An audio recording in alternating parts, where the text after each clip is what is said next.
Good morning বন্ধুরা, কেমন আছো তোমরা সবাই? আশা করি সবাই ভালো আছো আর আমিও ভালো আছি। তো আজ হলো 1 জুলাই, আজ আমার বার্থডে। তো যারা যারা উইশ করেছো তাদেরকে থ্যাংক ইউ, অসংখ্য ধন্যবাদ। তো আমার এখানে চান টান সব হয়ে গেছে।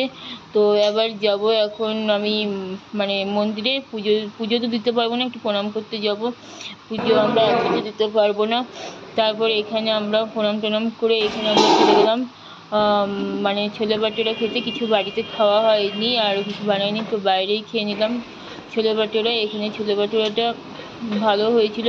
তারপর খাওয়া দাওয়ার পরে এখানে মাটন নিয়ে এলাম। দিনের বেলায় বেশি কিছু রান্না করিনি, মাটন আলু দিয়ে ঝোল করেছি আর ভাত করেছি, আর কিছু করিনি। তো আমার এদিকে রান্নাবান্না হয়ে গেছে। এবারে এখানে বাবাকে আর বরকে খেতে দেবো, তারপর আমিও খাবো। তো তারপরে এখন বাজে সন্ধে মানে 5টা, মানে সন্ধে বলতে পারো 6টা বাজে, সন্ধে 6টা 5টা এরকম হবে। তো এখানে দেখি বাবা মানে আমার শ্বশুর মশাই দেখি এখানে আমার জন্য পায়েস করছে। আর এইদিকে দেখো, আগে আমার শাশুড়ি মাই করতো, এখন আমার বাবা শ্বশুরমশাই বলে চল তোর জন্য আমি পায়েস করে দিচ্ছি। আমি বললাম যে খুব ভালো কথা, আমার খুব ভালো লাগলো। বাবা পায়েস করেছে মানে আমার শ্বশুরমশাই, তো আমাকে 2 চামচ খাইয়ে দিয়েছে। আর আমি বাবার জন্য এমনিতে বাড়িতে আমি খাবার করে দিয়েছিলাম, রুটি ঘুগনি। তো এখানে দেখো আমরা চলে এলাম নীলক্যান্ট বাইরে ডিনার করতে। তো বাবাকে বলছিলাম যে বাইরে খাবার নিয়ে আসবো, তো বাবা বাবা মানে এইসব খেতে পছন্দ অত করেও না।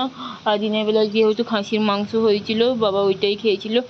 তো এখানে দেখো কথা বলতে বলতে চলে এলো আমাদের প্রথমে চলে এসেছি চিকেন 65 খেলাম, ভালো হয়েছিল। আর স্যুপটা তারপর অর্ডার করেছিলাম, স্যুপটা কিন্তু অতটা মানে ভালো লাগেনি, প্রচুর মিষ্টি মিষ্টি ছিল। হ্যাঁ, অতটা মানে টেস্ট হয়নি। তারপর এখানে চলে এলো বাটার রুটি আর চিকেন কড়াই। তো এখানে আমরা খাওয়া দাওয়া করে নিলাম আর পার্সেল করে নিয়েছিলাম আমরা, যেহেতু খেতে পারছিলাম না। আর এদিকে চলে এলাম মশলা কোল্ড ড্রিঙ্কস খেলাম। তো ভিডিওটি কেমন লাগলো?